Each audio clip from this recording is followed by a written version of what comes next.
Folks, we've got a heck of a classic episode for you today. If you are a longtime fellow conspiracy realist, then you know that we love all things UFOs. We also love a little bit of hidden history, and today we're coming to you with a story about UFOs from ancient Japan. Utsuro Bune. Yeah, it's easy to think that the UFO phenomenon is like sort of an American thing, with Area 51 and all of that. And that's partially because, we live in the United States. So maybe I'm speaking from within that very bubble. But in fact, there are other places around the world that have very similar reports of UFO sightings. And today is about one of those stories that you might not know about. From UFOs to psychic powers and government conspiracies, history is riddled with unexplained events. You can turn back now, or learn the stuff they don't want you to know.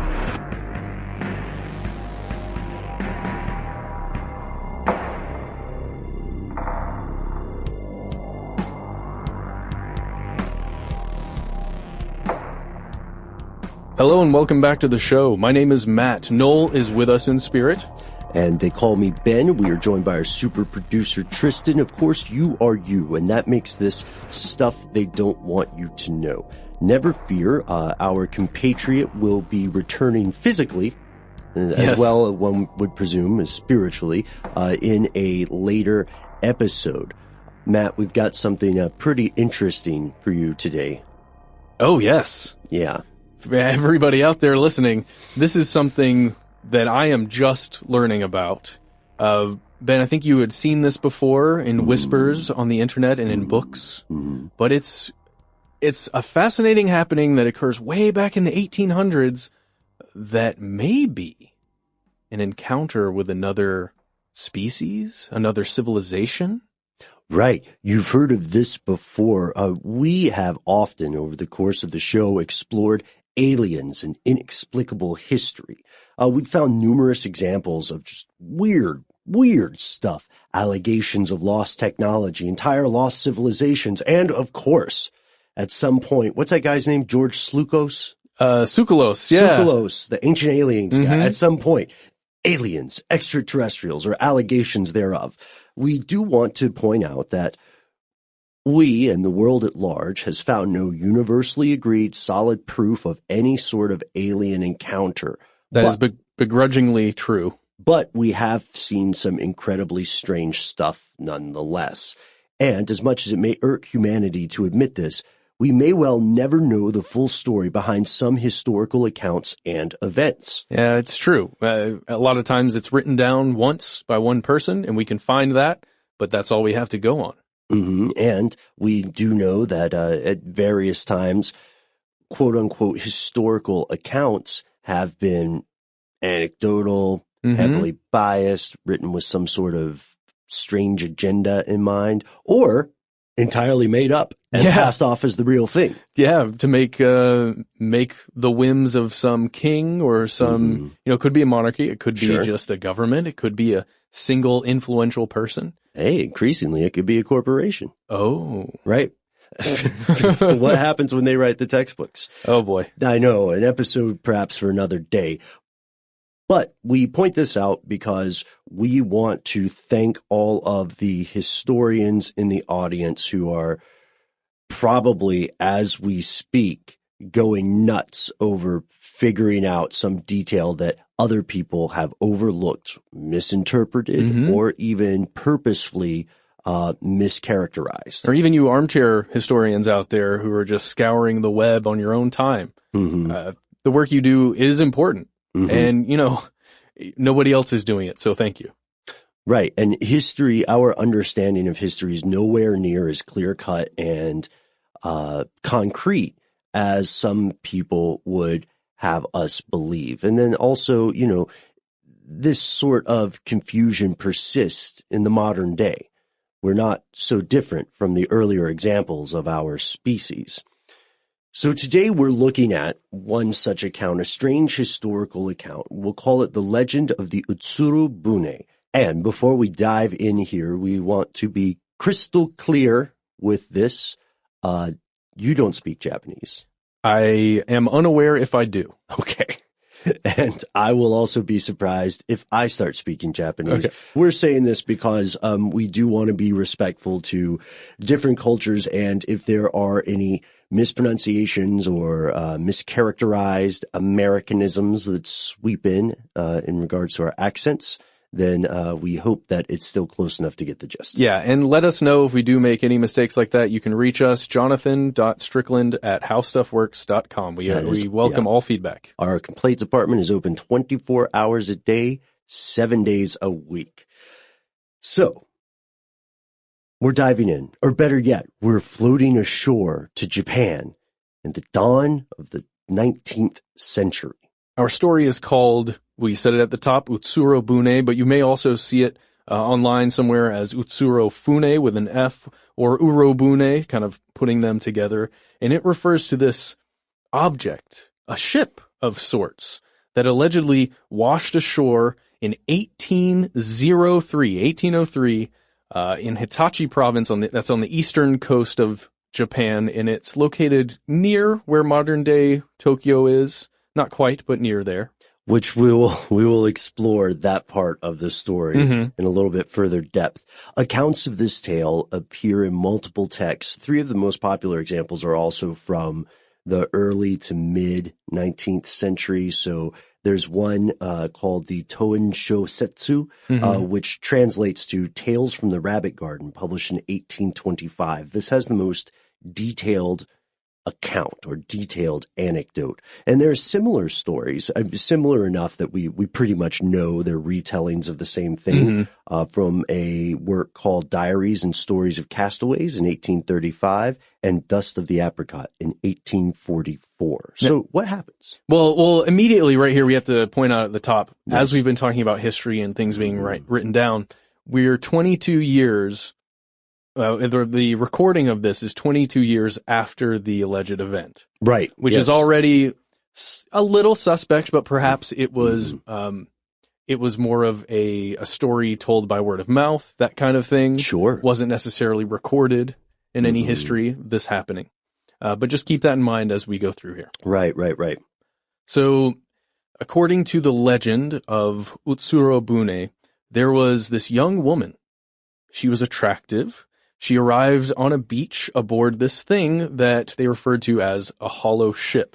Because they had no words to describe it, this thing. Yeah. And there were local fishermen who brought her inland. They wanted to know what the heck's going on here.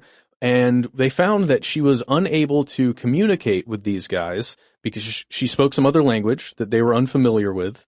And the fishermen ended up returning her to this ship, this hollow ship that they found her in, and then they pushed her back out to sea. And according to the legend, it drifted away.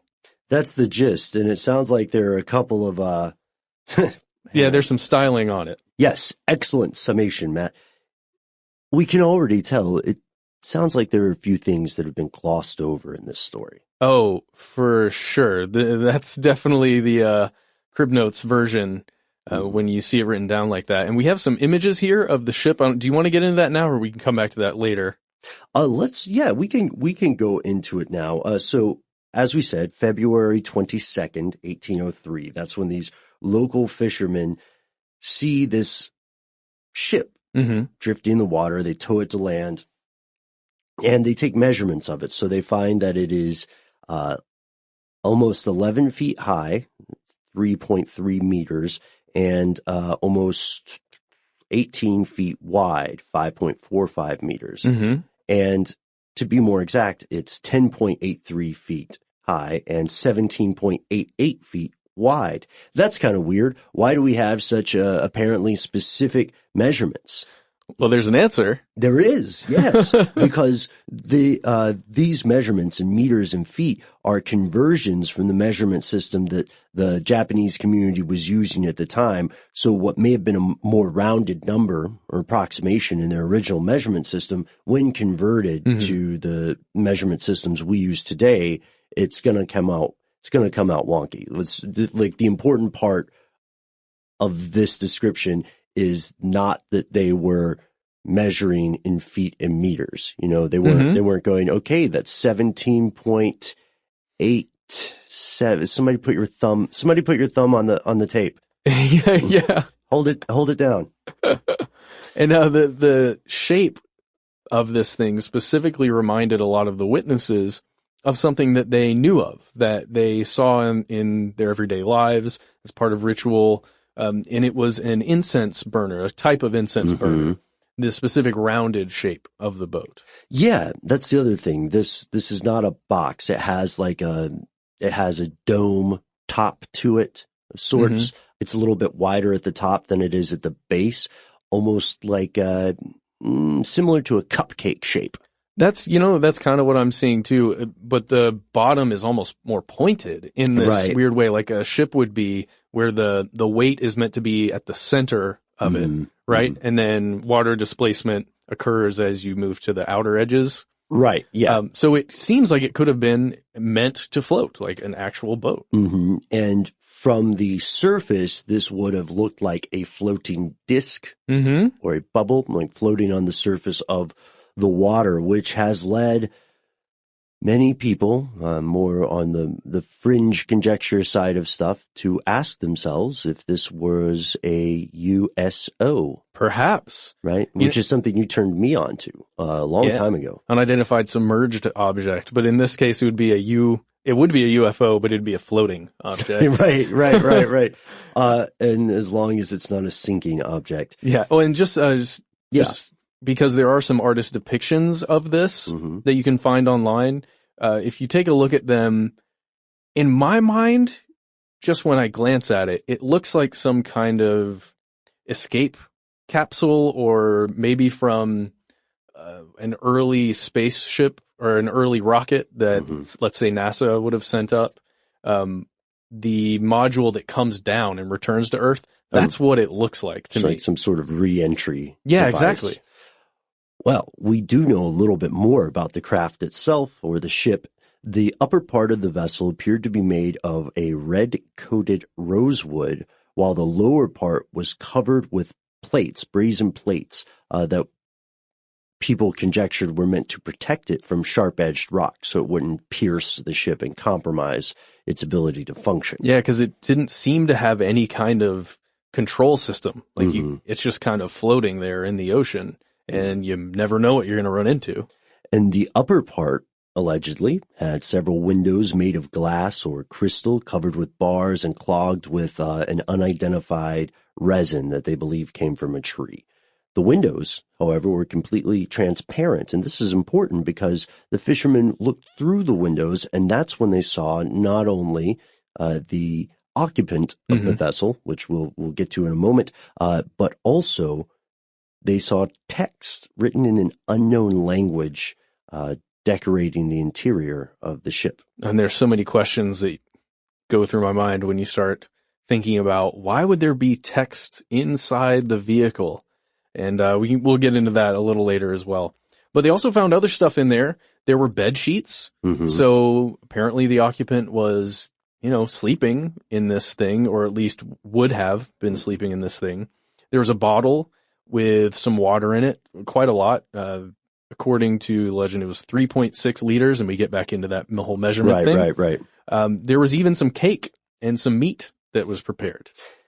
So we know that these witnesses were able to identify items of sustenance, right? Food and water, and then also bedding. The woman that they saw inside the ship, they supposed that she was 18 to 20 years old. She was said to be about a little bit less than 5 feet tall, 4.92 feet or 1.5 meters. She had red hair and red eyebrows, which was very unusual, right? Sure. Her hair was elongated by artificial white extensions. So let me check with you guys on this. Doesn't that seem a little weird? Because all of a sudden weave makes an appearance in this story? Yeah, in 1803. I can't say that I'm any kind of expert on the hairstylings of the 1800s. You're not a hair historian? No, I'm not a hair historian. All right. But that does seem a bit odd, especially considering they were trying to figure out what they were made out of. in the stories, and it was written down that perhaps they were made out of some kind of fur, or some kind of powdered textile, like just some strange substance that was elongating her hair. And then they go on to say, and you'll read this in multiple accounts and other videos on the subject that you can find out there on the net. This hairstyle cannot be found in any literature, whatever that means. I don't think I'm not so amazed by that. You know what I mean? Because it's a big world. There's a lot of different hairstyles that don't show up in magazines or are, have illustrations from the 1800s.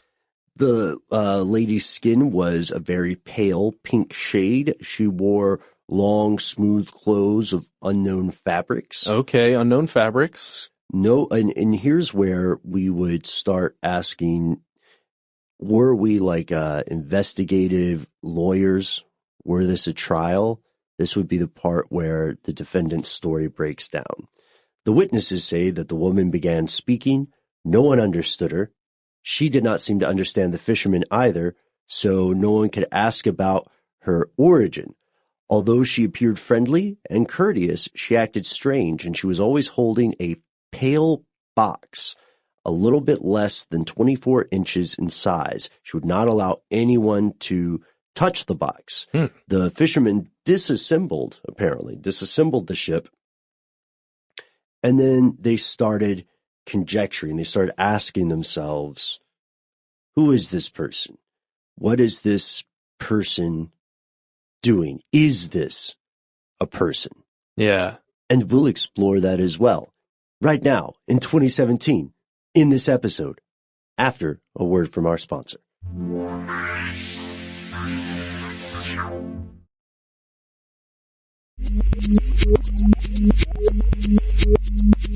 And we're back. Ben, I have to go. I'm doing the minus 10 seconds thing on my iPad right now. Going back. Yeah. So I want to get to a group of local fishermen on the coast of Japan meeting someone who they can't understand the language, and there's no immediate translator there for whatever language is being spoke. Doesn't it seem like maybe it could be a traveler from any number of other places? Sure. Burbank? I don't know. Somebody from Burbank got in a ship. Well, that would end up, of course, being a time traveler then, sure. Right? Well, you have to imagine there are a lot of places that someone floating in a ship that doesn't have any kind of controls could be coming from. However, it seems like it would have to be a short journey in order to survive in that thing, unless it was packed full of food and water. Anyway, we can get into more of that later, but I'm just imagining a bunch of local fishermen not being able to understand many languages. I know if I was one of those fishermen and I only spoke Japanese, that's it. I can't understand anything you're saying to me. I'm sorry. Sure. Yeah. But there's also a situation where you would think through hand gestures, right? Or drawing. Communication. It would be possible to have some sort of two-way communication. I don't know. Have you ever been in a situation where you're talking to someone who doesn't have a common language with you? Absolutely. Yeah. And a lot of it, you're right, can be solved in those ways.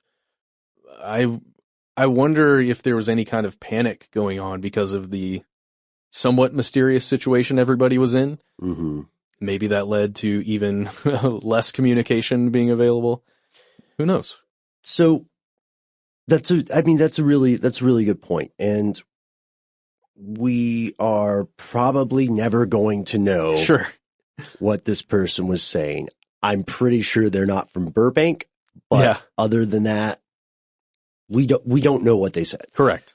We do, however, have in these accounts, we have people who claim to be eyewitnesses. One was an older man from the local village, and he didn't think this is some strange alien or extraterrestrial. He thought that this passenger was a princess, perhaps, of a foreign realm, and that she married in her homeland. But, and this guy is He's clearly got a future as a screenwriter. He's going full backstory. Yeah, full backstory. He says, Or she's probably a princess from a foreign realm and she married in her homeland, but when she had an affair with a townsman after the marriage, it caused a scandal and the lover was executed. And the princess was banned from home. I just have him, I just have this idea of him doing it like a TV pitch. Oh, yeah, sure. You know, it's like, and the princess, right, was banned from home. So she had to go, but they couldn't kill her because everybody liked her and she had a lot of sympathy and she had like this big fan club. So they said, okay, we're not gonna kill you, but get in this weird boat. Yeah, he was working on a script for a play that he was going to be putting on, and man, he just went full on. Mm-hmm. So under his account, if this were correct, then that box would contain the head of her deceased lover. Whoa. And here's something else. So in the past, this wasn't the first time this kind of trope turned up. In the past, a very similar object with a woman apparently washed ashore on a close-by beach. And this time there was not a box, but there was a small board with a head pinned to it. Jeez. So then, again, this person's conjecture is that the box would probably be the same, and that's why she protected it so fervently. And there are other legends in Japan that have to do with something kind of similar, where there's a box that's given to a character, and the character is told never to open the box. Right. And I'm sorry that I'm not giving specifics because this is just from cursory reading, but inside the box is something very special you're not allowed to show anybody. But when the character returns to his home, he realizes that nobody around that he knows is there anymore. And turns out it's been 300 years since he was last in his hometown, even though he doesn't think it's been 300 years. And he proceeds to open the box, and inside the box was actually his age, like all the time that she saved him. Yeah. That this goddess saved him was actually inside the box, and he became an old man when he opened it. Right. Okay. That's a new one to me. Another similar anecdote from the folklore perspective of the forbidden access concept would be the famous story. Was it Blackbeard? Okay, yeah, It was Bluebeard, right. The pirate captain who would marry somebody, or he married a lady, and then he said, "Everything you want is yours. Just don't go in this one room, ever." And of course, she goes in, and that's where he has killed all the other women he married. Because he told them not to go into the room. Jeez. He's kind of creating his own problem, I think, in that story. I'm pretty sure that's what's happening. Yeah. Jeez. But you know, I don't talk about it in personal life too much, but I've never been in a situation where I had a dead body room that I wouldn't I just feel like if you have a room you don't want people to go into, then you should just lock it, and you shouldn't point it out all the time. Or, I mean, clean up after yourself. That's only, That's a good point. But this was also a different period in history. You know, they didn't have like plastic tarps and all the Dexter carpeting stuff. like that. Yeah. Yeah. Oh boy. Blood-soaked wooden planks. Okay. But before we go too far into folklore, let's take a look at the rest of the story. Okay. Here. So the fisher folks say it would take a lot of effort, essentially, for us to investigate this woman and figure out what's up with her boat. We have a lot of fishing to do, They thought maybe this was just a tradition that some other group of people practiced. So they said, okay, we'll just put this craft back together. We won't mess with your stuff. So we'll leave your water, we'll leave your food, and we'll help push this thing back out to the ocean and safe travels, lady. Leave you to your destiny of sorts. And then the older man who was giving this account has a great quotation here. From human sight, it might be cruel, but it seems to be her predetermined destiny. That's kind of cold, but I get it. Maybe this is what she's meant to do. Float around until she finds the rightful place. So February 22nd, 1803, this happens. And 1803 is not that long ago. It's a little over 200 years. Yeah. Which in the span of time is just like that. You're right. So that's why you will sometimes hear people describe this as the first quote unquote modern UFO sighting. Let's look at the analysis. All right. Folkloric similarities. As you know, I extensively mess around with folklore. Yes. Right? And, folks, a lot of you listening now also do extensive folklore research, right? This stuff is fascinating. It's great. And one of the things that we find in any kind of investigation of anecdotes or legends is that aspects of stories are contagious and they mix together, right? Especially when they cross cultures. Especially when they cross cultures and then they start to exist in a different framework. We mentioned before that stories of fae or fairy abductions, right, where they would take a human child, and replace it with a changeling of some sort, or like a sick baby. This was kind of the DNA of what would later become alien abduction stories. And of course, we're not saying that people who believe they have been abducted by some kind of extraterrestrial entity or a government agency or extra dimensional thing, we're not saying they don't believe it. We're saying that the two types of stories culturally have a lot in common. Yeah, there's a precedent to the belief of being taken away by something unknown or unseen and then returned. I always wanted to, when I was a kid, one of my favorite folklore stories was Rip Van Winkle. Oh, sure, where he falls asleep, time passes. And he's bowling with he gets wasted. Yeah. One night and he goes bowling with, it changes. Sometimes they're elves, sometimes they're gnomes, sometimes they're just sketchy mountain folk. They're like carnies. They're like short carnies. Ooh, bowling with carnies. Bowling with carnies. That sounds like fun. It sounds like something I would watch, read, or listen to. I don't, I'm not that great at bowling. Okay. It's a curse. So yeah, you might get tricked into betting a little bit and then a little more, Oh wow, is that? I don't know. So that's a fascinating story, and that's what I was thinking when you brought up the idea of someone losing time, finding their age. And those two stories most likely exist and were created independently. Sure. Right? I mean, they may have mortality is a heck of a motivator, so that probably separately inspired the authors of those stories. But for the purposes of this exploration, what that means is that there may be elements of the Utsuro Bune story that either come from another earlier story or were later transmitted to something. And then there's also, we would be remiss if we didn't say the UFO, USO angle, right? Sure. Floating object, flying object, submerged object, pros and cons for it being one of those types of objects. Okay, well, let's start off with the ship being made largely out of wood.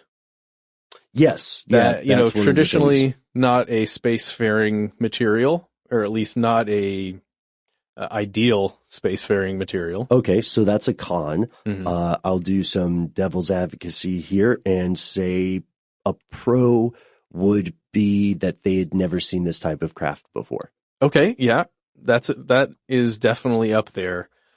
I know that the type of boat was similar to something that they would be familiar with the rounded bottom. Was a boat shape that they would be used to, but the top part was like completely out of the element. Like, why would that be there? Another pro is the unusual appearance of the occupant, which to them in this period would have been alien. Yeah. I mean, not even alien in extraterrestrial sense, just a very, very strange looking person. And if we want to bridge kind of the folklore aspect and the UFO USO aspect, we look to some stuff having to do with the dragon god of the sea, Ryujin. And there's this place called the Dragon Palace Castle, which is a translation, of course, that is at the bottom of the sea where this god lives, and he has servants, or the god has servants. There are, let's see, it's built out of solid crystal, which might bring in, what they believed the windows to be created out of. And there are a lot of legends about this place. And one of the legends has to do with the inhabitants who had, guess what? Red hair and pink skin. Ah. So it feels like maybe if you see this and you know about these legends, you're aware of Ryujin and the denizens, the inhabitants of the palace under the sea, you may think, well, maybe that's what this is. Maybe this is an emissary from that realm, from that area, or, someone trying to escape. Yeah, and that's a great point, because we know that having some pre-existing information, even if it's not at the front of your mind, right? We know that it can be a very powerful priming influence. Yeah, it's a lens that you end up seeing it through, even though you don't realize the lens is there. Other ethnologists and historians also took a look at this case, often before it became kind of known in the West, because you won't find a whole lot of information on it in English. No. There are a lot of blogs, though. So if you do speak and read Japanese, and you have some Japanese sources that you would like to hip us to, then please send them our way. Give me what you think the best translations are. I would love to learn more about this. Absolutely. Here's what we have now. In various decades after this event, February 22nd, 1803, other experts or scholars investigated this.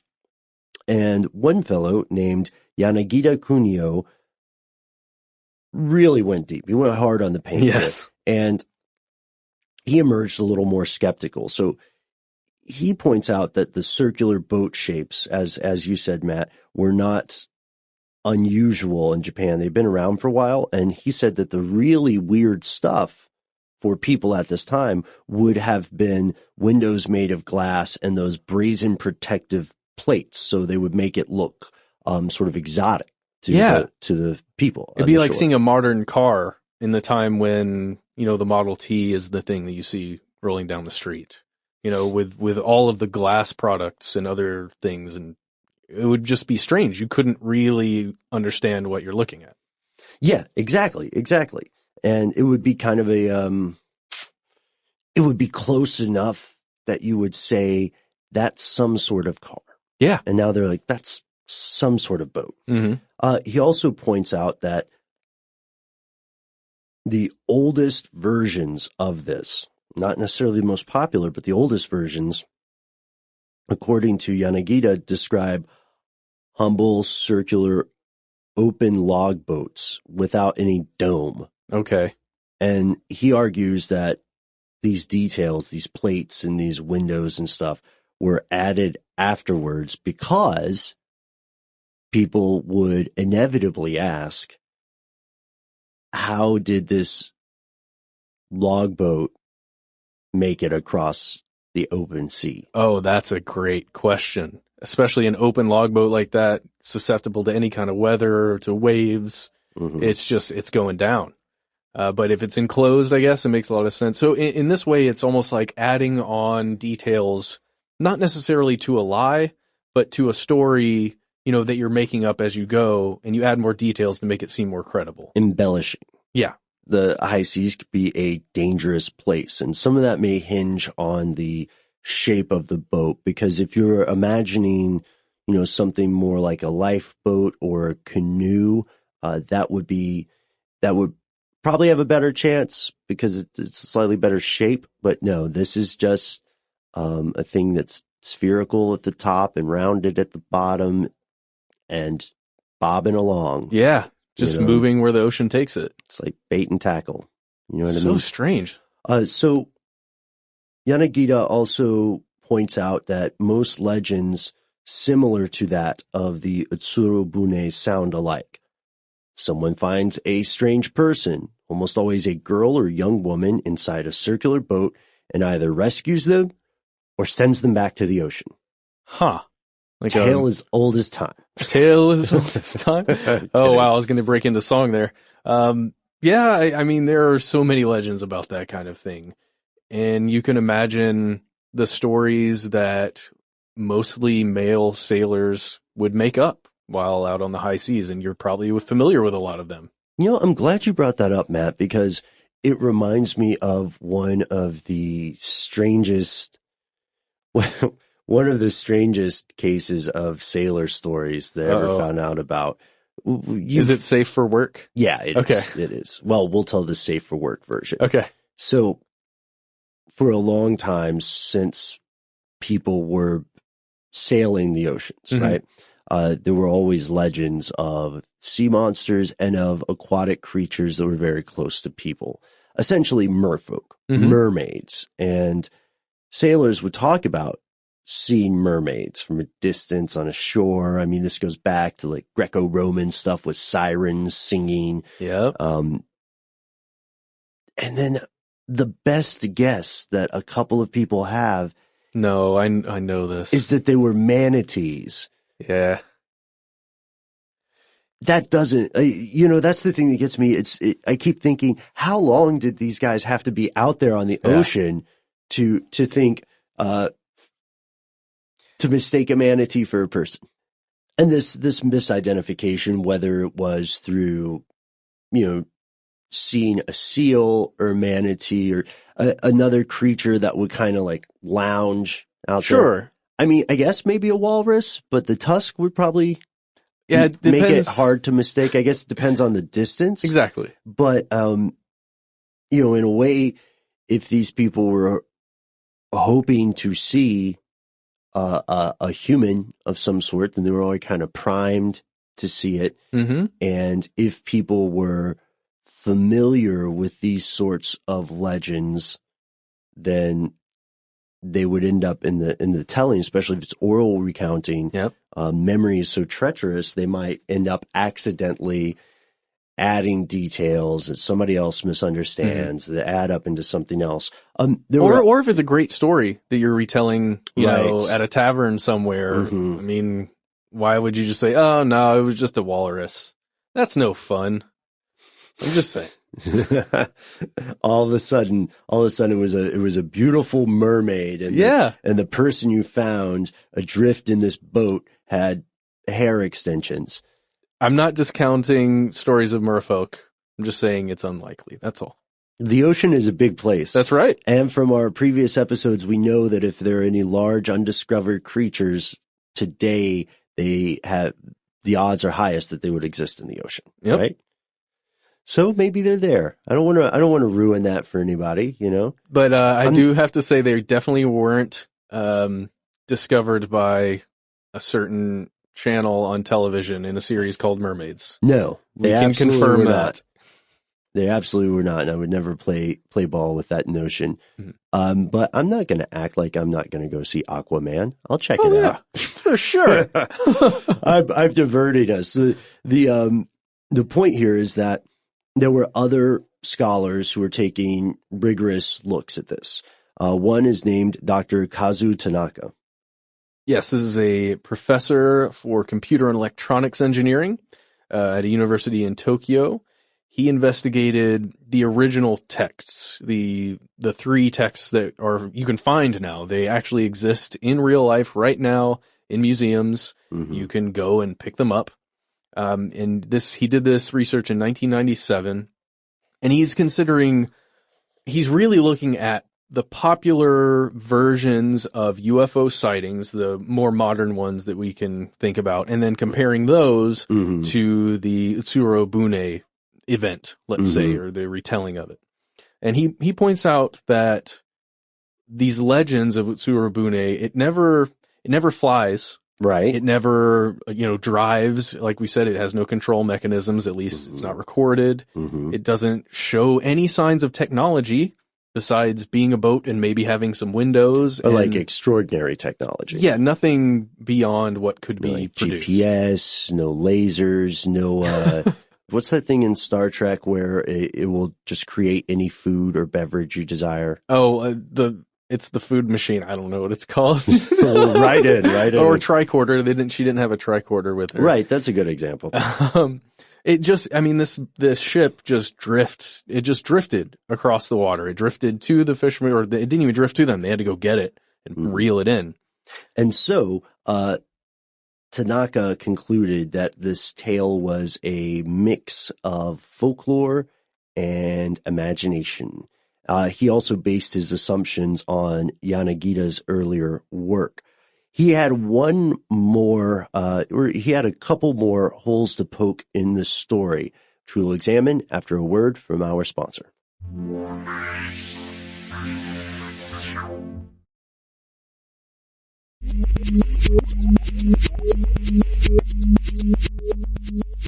And we're back. Matt, there's one big problem with this story. And it's a really big problem that, as somebody from the United States just learning about this in 2017, I wouldn't have thought about unless somebody like Dr. Tanaka went through and actually examined it. And that's the location of where this event purportedly happened. Yes, according to Dr. Tanaka, locations that have been referenced in various accounts of this are, in fact, fictitious. He specifically points out Haratonohama and Harayadori. To make the anecdote sound credible, he believes the author designated the beaches as personal acreages of a local landowner named Ogasawa Nagashige. And this character this is a real person yes. who did live during the Edo period, but his land was in the heartland. Or away from the water. Right. And so it seems pretty definite, at least according to Dr. Tanaka, that this fellow never had any contact with the fishermen on the Pacific coast. The Ogasawara clan served the Tokugawa dynasty, and they had power over most of northeastern Japan until 1868. And that's a long time after this occurred. Right. And their main land holdings were in the Hitachi province, and geographically that's very close to eastern beaches. And so Dr. Tanaka found it very odd that such a strange incident could have occurred and it wasn't commented upon in any official documents, right? Yeah, you'd think so.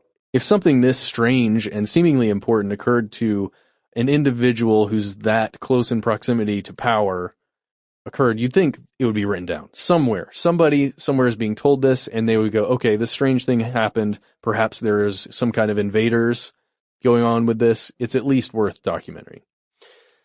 Right. Yeah. And let's also keep in mind that this was during a period of isolation, national isolation, right? Wherein Japan really limited a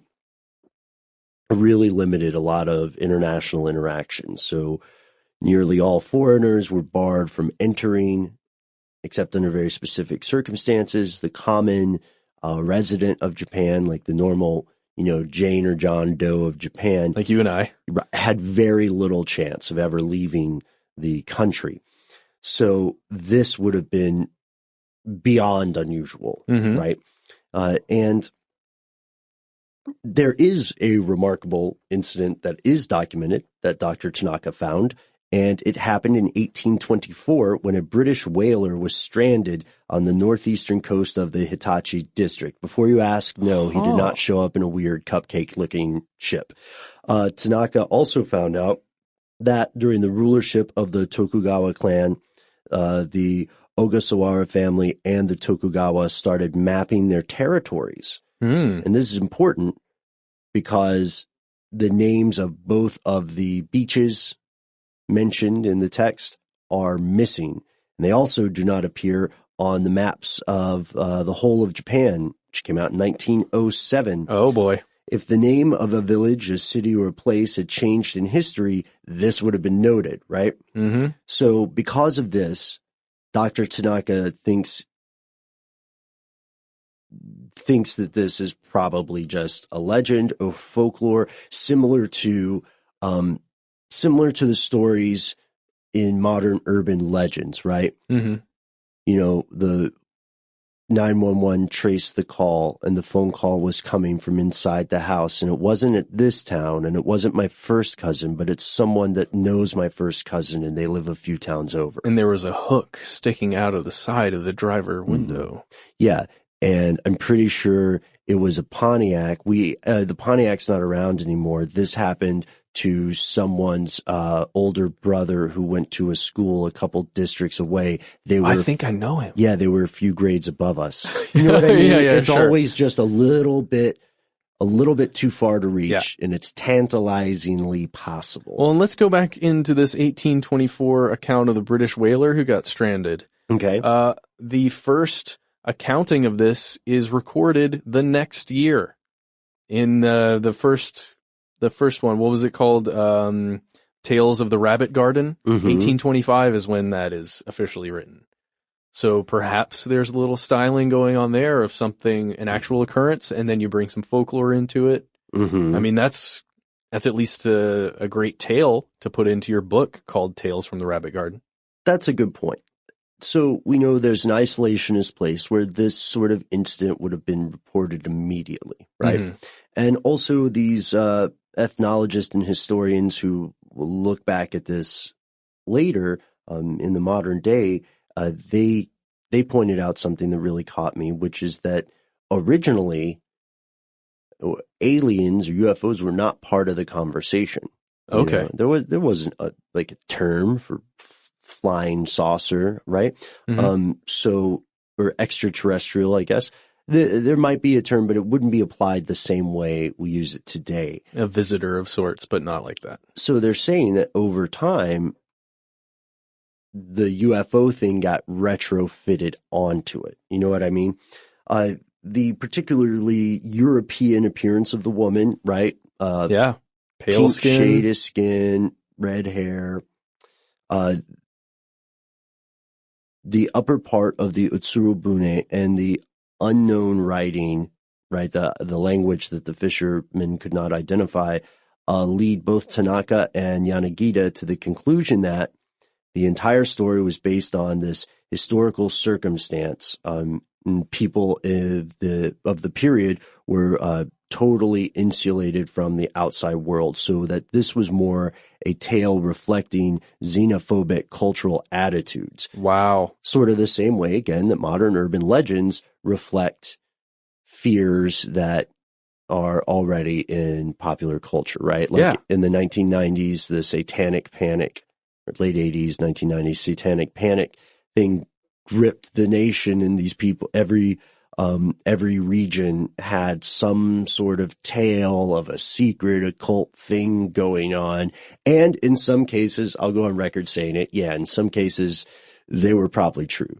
Not that like dark magic worked or anything, but there were people who conducted ritual murders. Yeah, and it may not have had anything to do with Satan or anything like that. Right. But that stuff happened. It just didn't happen near as often nor as widespread as people thought it did. But there's often a seed of truth in these sorts of stories. And if we look at it from a structural perspective, the construction of the story, it's ultimately, like a lot of other legends, it's self-explaining. The woman disappears. No one knew what she said. The box goes with her. Yeah, there's no artifact. There's no trace. Ship. Yeah. Nothing. And another thing, which was new information to us, is that the people of the period here apparently had great interest in paranormal things, loved ghost stories, monster stories, bizarre events. So it wouldn't be surprising to find these stories of the strange and inexplicable in these books. Yeah, those are the best stories, in my opinion. I think one of the big reasons why you and I and Noel and Tristan are interested in these things, because it's so other and outside of anything we experience that you live in that world where monsters exist and ghosts, remain after the physical body leaves. I think we're going to have to differ here, Matt. You don't want to live in that? No, monsters do exist. I think. But like krakens, or are we talking about human monsters? What kind of monsters are we talking about? Werewolves? So when we bring it all back together,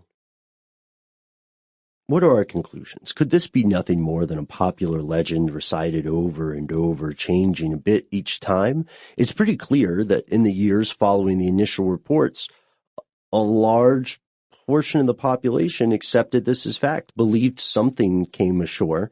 But does that mean it actually happened? I mean, the fictitious locations are a real obstacle here. Yeah. And as far as Dr. Tanaka looked into it, it seems that those locations are indeed, it's much more likely that those locations were fictitious rather than renamed. Yeah. For me, it's more and more feeling like a version or a retelling of an older story that had some new details put into it. And I really think their analysis and then our going over the idea that perhaps it was a morphing. It was a morphing of these folklore tales dealing with the isolationism in the area at the time in the 1825 when the story was written. And then later on, kind of doing the same thing, except for in more modern times in the 1990s, tales of alien spacecraft that were very popular then get morphed. Like this thing they get pulled into this thing, right? So then it's just kind of just been changing over time, little by little. But there are some other questions, and I think we can end on some questions here. How seaworthy would a vessel like this actually be? As we said, no sails, no steering equipment, no oars, etc. Where did it come from? Could it have come from Russia, perhaps? If you look at some of the ocean currents around here, not around here, we're not in Japan right now, but around the landmass of Japan, you see here on the coast, there's a current that goes from sort of southwest to northeast along the bottom and then later sort of the eastern part of Japan. But at the top, there's a current in the northeast, there's a current that goes the exact opposite direction.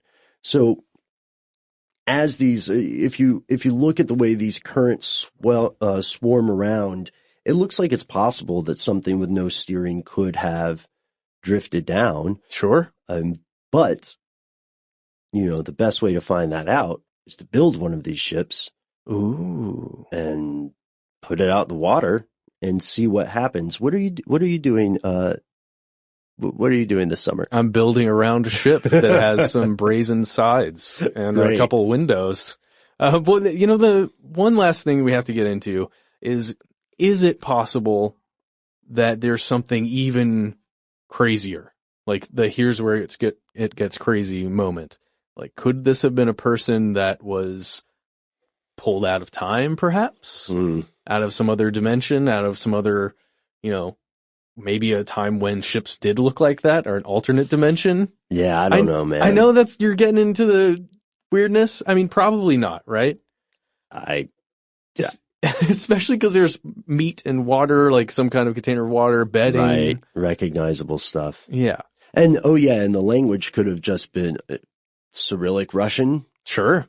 And if there's an isolationist policy, then could be any language. The chances of people knowing or even without like speaking or reading, just recognizing another written language and being able to say, oh, that's Russian, or, oh, that's French or something. Those chances are pretty low. And the very last question, the one that stuck with me, I don't know about you, Matt, but the one that stuck with me, the one that has our producer shrugging in fuming and frustration. what happened to the lady in the ship? What happened to the woman on the ship? Well, she went back down to the Dragon Palace and, she took a bunch of notes. She wrote them inside her ship. That's what she was doing. That's why there's all the writing there. And they were like, did you remember the box? And she said, oh yeah, I got the box. Definitely got the box. The question is, what was its function? What was it doing? Maybe it was some kind of sound recording device or a camera, maybe? Yeah. Maybe it was an NES classic. People are doing weird stuff to those. Is that how Nintendo? It was a brilliant marketing campaign that started centuries ago. I know for video games. I just found out that they were making, cards in the 1800s, which is pretty awesome. Nintendo, good on you for making that switch. Get it? Oh, wow. Yeah, I didn't even expect that one until that was happened. Nice. That's nice. And we would like to hear your opinion about this. And additionally, we would like to hear other historical anomalies that you have found, because whether this is entirely a legend, whether it's based in truth, whether it's something even weirder than the various theories we explored today, we'd like to hear about it. Yeah, in your part of the world, did a ship like this show up in a little bit later in 1802, 1803? Maybe this, matches up somewhere else in the world where it just floated to. Did your parents, grandparents, or ancestors meet when one of them washed ashore in a mysterious craft? If so, have you taken a DNA test? We'd love to hear about it. Or just send us some DNA and, we'll take care of it.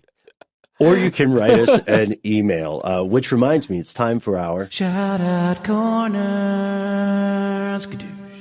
Our first shout out comes from Sydney.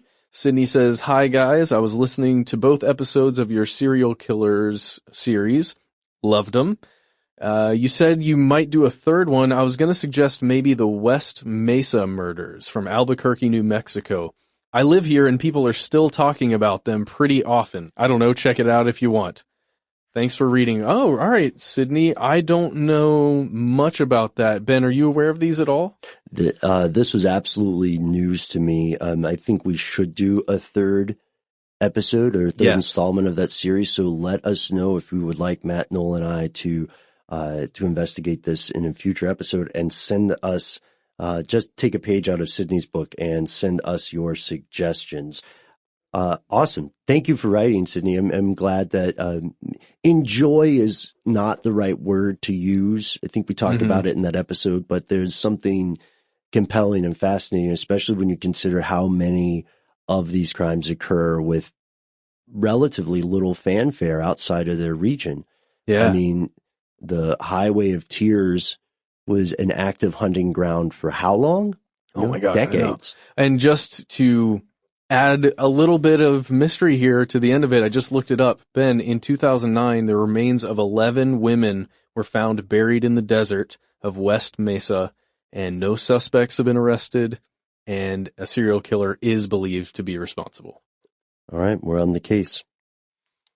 Our next shout out is a little bit unusual. It's something that we haven't always done, and it's something I'd like your help with, folks. So I went on Twitter recently for a tangentially related thing to ask a question, because I spent part of an afternoon trying to figure out the proper plural of Bigfoot. Mm-hmm. Is it just Bigfoot, like sheep? Yeah, there are several Bigfoot, and there are some sheep. Or is it Bigfoots? 3 Bigfoots were on the road that day. Or is it Big Feet? Man, I don't even know how many big feet I was hearing walking around. These are great examples, Matt. Thank you. This is a gift. So we went on Twitter, we asked about it, and we got a lot of responses. We're just going to read a few here. Oh man, Jan has a great one. This is my favorite. All right, what is it? Jan says, "I believe it's like surgeons and attorneys general, Bigsfoot." All right. And then Stephen Evans says, "One Bigfoot, more Bigfoot, and Bigfootist." Definitely. Kyle Sherman says, "I wonder if you can call a group of Bigfoot a trample." A trample of Bigfoot. You can now, right? But then what do you gotta still say something for a trample of Bigfoots? See, here's the thing. Okay, I was thinking, I spent way too much time thinking about this. You wouldn't say teeth brushes if you had two toothbrushes. That's very true. Also, yeah. You're never brushing a single tooth. Well, I guess sometimes you are due to circumstances, but it's a teeth brush. It's a teeth brush. So we also had a buddy, friend of the show, Josh Clark, chime in. Do you want to know what he said? Josh Clark? I know that guy. He and I talk about the issues, the important issues at hand. He voted for Bigfoots. Really? Which is sort of what David Becerra, I feel like David Becerra from our earlier Bigfoot interview, the plural he used was Bigfoots. Mm-hmm. Well, do write in and let us know because I still can't let this go. And it seems like there's not really a consensus. We have time for one more shout out. Jeff from Ontario, shout out to you, Jeff, says, "Hey guys, I just listened to the pyramids episode. I listened to the whole thing wondering if you were going to mention the pyramids on Mars. By the way, that is pyramids on Mars. Mm-hmm. I'm kind of glad you didn't go there. It would have cheapened the sincerity of the subject." Oh, okay. We did mention something that actually I kind of need to correct. I said a monolith on one of the moons of Jupiter. That is incorrect. It's on one of the moons of Mars. Okay. But we did mention that. Let's get back in here. Jeff also writes, "You were right about Skadoosh preceding Kung Fu Panda by quite a bit. I'm a big Jables fan and user of Skadoosh as sort of an exclamation point. Enough so that it was one of my niece and nephew's first words. Well, congratulations. It brought them a ton of joy, and it was super cute to see their smiles peek out as they struggle to say it through their pacifiers. Thanks for the great show, Jeff." Well, thank you, Jeff. Yeah, thank you, Jeff. You know, I think pyramids on any other planet is just an awesome topic. Because if we did find that, I mean, the implications, Ben. Right. But again, going back to that episode, is that a pyramid or is it just sort of a pointy mountain? It's probably pointy rock, just like the one that they discovered in Antarctica. Yeah. And then also, and this will warm Noel's heart, will warm our colleague's heart to hear your information about Skadoosh, Jeff. Mm-hmm. So thank you so much for writing. This concludes our... And that's the end of this classic episode. If you have any thoughts or questions about this episode, you can get into contact with us in a number of different ways. One of the best is to give us a call. Our number is 1-833-STDWYTK. If you don't want to do that, you can send us a good old-fashioned email. We are conspiracy@iHeartRadio.com. Stuff They Don't Want You to Know is a production of iHeartRadio. For more podcasts from iHeartRadio, visit the iHeartRadio app, Apple Podcasts, or wherever you listen to your favorite shows.